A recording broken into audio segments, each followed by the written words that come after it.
जय हिमालय जय भारत। हिमालय लोग यूट्यूब चैनल में आपका स्वागत है और मैं हूं जर्नलिस्ट डॉक्टर हरीश चंद्र लखेड़ा।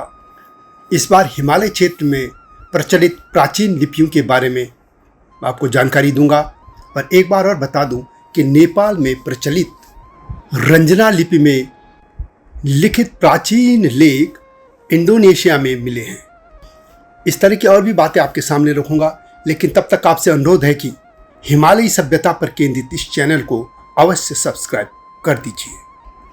आप जानते हैं कि भारत में प्राचीन काल से जो दो लिपियां प्रचलन में रही है उनमें ब्राह्मी और खरोष्टी सबसे आगे हैं। ब्राह्मी लिपि का सबसे प्राचीन प्रयोग 5वीं-6वीं सदी ईसा पूर्व पाया जाता है, जबकि खरोष्टी लिपि का सबसे पहले प्रयोग 3 से 4वीं सदी ईसा पूर्व में देखा गया है और इन दोनों लिपियों का प्रयोग अशोक के स्तंभों में मिलता है। ब्राह्मी लिपि ज़्यादातर उत्तरी भारतीय क्षेत्र में पाई जाती है, जबकि खरोष्टी लिपि अधिकतर अफगानिस्तान और उत्तरी पाकिस्तान में पाई जाती है और यहाँ तक कि कुछ अंश इसके दोनों भाषाओं के प्रयोग ईरान से चीन तक पाए जाते हैं। अफगानिस्तान और जो पाकिस्तान है कभी यह आर्यवर्त ही कहलाता था और मत परिवर्तन के साथ ही ये क्षेत्र अखंड भारत से अलग होते चले गए और अब यहाँ अरबी पारसी वाली जो लिपि है वो प्रचलन में है। यदि हम हिमालय क्षेत्र की बात करें तो हिमालय क्षेत्र में ब्राह्मी लिपि से निकली हैं। हिमालय क्षेत्र में कई लिपियों का प्रचलन रहा है। ब्राह्मी के अलावा यहाँ पे शंख, टांकरी, रंजना, शारदा समेत विभिन्न तरह की लिपियाँ प्रचलन में रही हैं और ये अलग अलग कालखंड में और अलग अलग क्षेत्रों में रही हैं। अब जम्मू, हिमाचल प्रदेश, उत्तराखंड, नेपाल और यहाँ तक कि सिक्किम तक में अब देवनागरी लिपि का ही प्रयोग होता है। डोगरी, हिमाचल की पे कई भाषाएं हैं, उसी तरह गढ़वाली, कुमाऊनी, नेपाली, इस तमाम भाषाएं देवनागरी लिपि में अब लिखी जाती हैं। परंतु जो नेपाल की नेपाल भाषा है, यानी जो वहाँ के काठमांडू घाटी के नेवारों की भाषा है, जिसे नेवार भाषा कहा जाता है या नेपाल भाषा भी, वो रंजना लिपि में ही लिखी जाती रही है। और यह भी बताते हैं कि नेपाल की ने जब संयुक्त राष्ट्र में भाषा को लेकर ये बात आई थी तो नेपाल ने अपनी लिपि को रंजना का ही उल्लेख किया था। अब ये बातें सामने आई हैं कि इंडोनेशिया में कुछ प्राचीन काल की मूर्तियां मिली हैं, उसमें बौद्ध मूर्तियां अधिकतर हैं। इन पर जो कुछ भी लिखा गया है वह नेपाल भाषा वाली ही रंजना लिपि का प्रयोग किया गया है। नेपाल के रंजना लिपि के बारे में बता दें तो यह 11वीं सदी में ब्राह्मी से उत्पन्न लिपि है और यह मुख्यतः नेपाल भाषा लिखने के लिए प्रयोग होती रही है। हालांकि इसका प्रयोग भारत, तिब्बत, चीन, मंगोलिया और जापान के मठों में भी इसका प्रयोग होता रहा है। यह भाषा बाएं से दाएं लिखी जाती है, लेकिन कोटाक्षर प्रारूप के लिए ऊपर से नीचे लिखी जाती है। जैसा कि मैंने पहले भी कहा कि शंख लिपि का प्रयोग होता था और शंख लिपि भी प्राचीन लिपियों में से एक है, जो कि आज भी अनसुलझी पहेली है। इनमें से लिखित अभिलेख आज तक भी पढ़े नहीं लिखे गए हैं। भारत तथा जावा, बोर्निया में प्राप्त बहुत से शिलालेख शंख लिपि में ही हैं। शंख लिपि के वर्ण शंख से मिलते जुलते कलात्मक होते हैं, इसलिए इसे शंख लिपि कहा गया। हिमाचल प्रदेश में हम देखें तो आज टांकड़ी लिपि का वहाँ पे प्रयोग होता है। कुछ ब्राह्मण या मंदिरों में इसके प्रयोग आज भी होते हैं और मंदिरों में जितने भी शिलालेख या और भी जो पत्र मिलते हैं वे टांकरी या टांकड़ी लिपि में ही लिखे गए हैं। अब हिमाचल प्रदेश और जौनसार भाबर में जो उत्तराखंड का क्षेत्र है उसमें इस लिपि के पुनरुत्थान के प्रयास तेज हो गए हैं। खासतौर पर इसमें ब्राह्मण अपनी भाषा को लिखते थे। इसके अलावा और लिपि है, उसका नाम है शारदा लिपि। शारदा लिपि का उपयोग भारतीय उपमहाद्वीप के उत्तर पश्चिम भाग में सीमित था। यह लिपि पश्चिमी ब्राह्मी लिपि से 9वीं शताब्दी में उत्पन्न हुई। कश्मीर की अधिष्ठात्री देवी शारदा ही मानी जाती है और जिससे वह शारदा देश या शारदा मंडल भी कहलाता है और वहाँ जो ये लिपि थी उसी को शारदा लिपि कहा गया।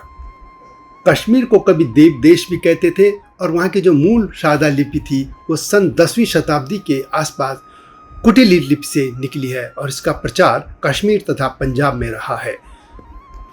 कुटिल लिपि से निकलकर ही शारदा आई है।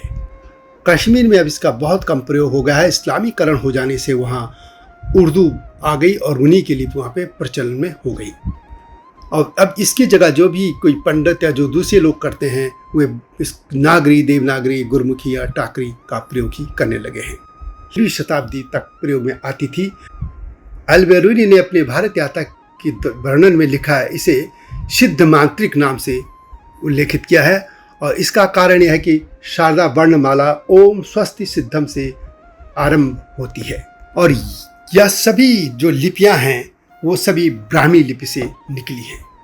प्राचीन बौद्ध ग्रंथ ललित विस्तर में 64 लिपियों का उल्लेख किया गया है और उसमें ब्राह्मी लिपि का भी नाम शामिल है। इस ग्रंथ ललित विस्तर का चीनी भाषा में अनुवाद 308 ईस्वी में हुआ था। इसी तरह जैन जो ग्रंथ हैं उनमें पन्नवर्णा सूत्र और समवायांग सूत्र, इसमें 18 लिपियों के नाम दिए गए हैं और जिसमें पहला नाम वंभी यानी ब्राह्मी लिपि कहा गया है। और भगवती सूत्र का आरंभ नमो बंभी लिपिये यानी ब्राह्मी लिपि को नमस्कार से होता है। इन लिपियों का वैसे कालखंड पूरी तरह से एक मत नहीं है विद्वान, परंतु यह कहा जाता है कि भगवान महावीर और गौतम बुद्ध के युग में इनका प्रचलन था और शंख लिपि भी इनमें शामिल थी। हालांकि मैंने जैसे पहले भी कहा, शंख लिपि के लेख आज तक पढ़े नहीं गए हैं। सम्राट अशोक के अधिकतर लेख ब्राह्मी में हैं या कुछ खरोष्टी में भी पाए जाते हैं। ब्राह्मी लिपि भारत की प्राचीनतम लिपियों में से एक है और इसकी उत्पत्ति को लेकर कई कथाएं शामिल हैं। एक कथा तो ये है कि इसे ब्रह्मा जी ने पैदा किया था, लेकिन दूसरे शब्दों में कहो या इतिहास में ये कहा जाता है कि यह ब्राह्मणों ने इसे शुरू किया था। माना जाता है कि सिंधु घाटी सभ्यता के बाद यह लिपि प्रचलन में आई थी। 19वीं शताब्दी में जॉर्ज वोहलर ने कहा था कि ब्राह्मी लिपि का जन्म सिमेटिक लिपि से हुआ है तथा ब्राह्मण विद्वानों ने इसे संस्कृत और प्राकृत भाषा के अनुकूल बनाया। वैसे यह एक थ्योरी मात्र है। कुछ लोग दावा करते हैं कि इसे मौर्यों ने बनाया था और तभी अशोक ने इस लिपि में लिखा, परंतु यह थ्योरी भी गलत साबित हो जाती है क्योंकि भारतीय पुरातात्विक सर्वेक्षण के एक ताज़ा उत्खनन से पता चलता है कि तमिलनाडु और श्रीलंका में 6वीं सदी ईसा पूर्व ही यह ब्राह्मी लिपि मौजूद थी। इसलिए कुछ विद्वान मानते हैं कि इस लिपि का उद्भव तमिलनाडु के क्षेत्रों में प्राप्त भित्ति चित्रों से हुआ है। वहाँ से प्राप्त चित्रों में ब्राह्मी भाषा में कई संबंधित उससे चित्र मिलते हैं। हालांकि यह स्पष्ट नहीं हो पाया है कि ब्राह्मी लिपि का उद्भव इन्हीं भित्ति चित्रों से हुआ है। कुछ विद्वान मानते हैं कि ब्राह्मी लिपि का उद्भव सिंधु लिपि से हुआ था। हालांकि सिंधु लिपि भी आज तक पढ़ी नहीं जा सकी है, इसलिए इस बात के पक्के सबूत नहीं है कि ब्राह्मी लिपि भी सिंधु लिपि से निकली थी। यह भी सत्य है कि प्राचीन समय में पढ़ने लिखने का काम ब्राह्मणों के पास था। जैसे वह पहले वेदों को स्मरण करके अपनी भावी पीढ़ी को दे देते थे, बाद में इस लिपि को लिखने के लिए ब्राह्मणों ने इसकी खोज की। वैसे भी अधिकतर विद्वान मानते हैं कि 3वीं शताब्दी ईसा पूर्व ब्राह्मणों के एक समूह ने इस लिपि की खोज की और महर्षि पाणिनि का जो व्याकरण है उसको इसके सबूत के तौर पर माना जा सकता है।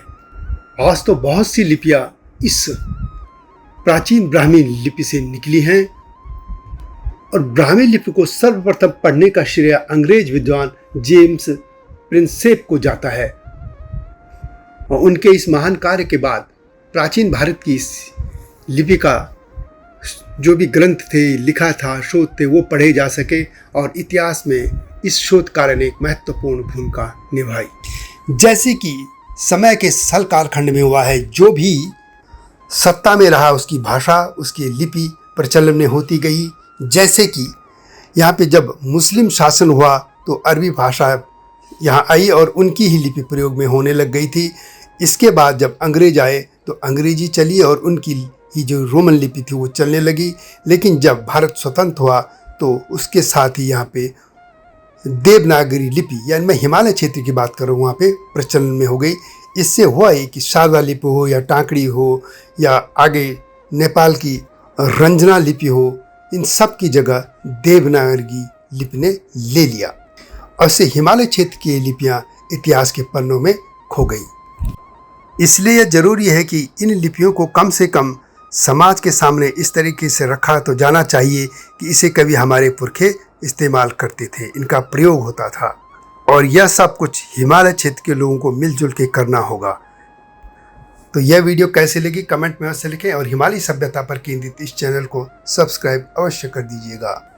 नए विषय के साथ आपके सामने आऊँगा। तब तक जय हिमालय, जय भारत। हिमालय पे पेड़ हो तो गीत गाएंगी नदियाँ, गीत गाएंगी नदियाँ। पेड़ों पे चिड़िया है तो गीत गाएंगी नदियाँ, पेड़ों पे चिड़िया है तो गीत गाएंगी नदियाँ। माँ की लोरी जैसे होते हैं नदियों के गीत।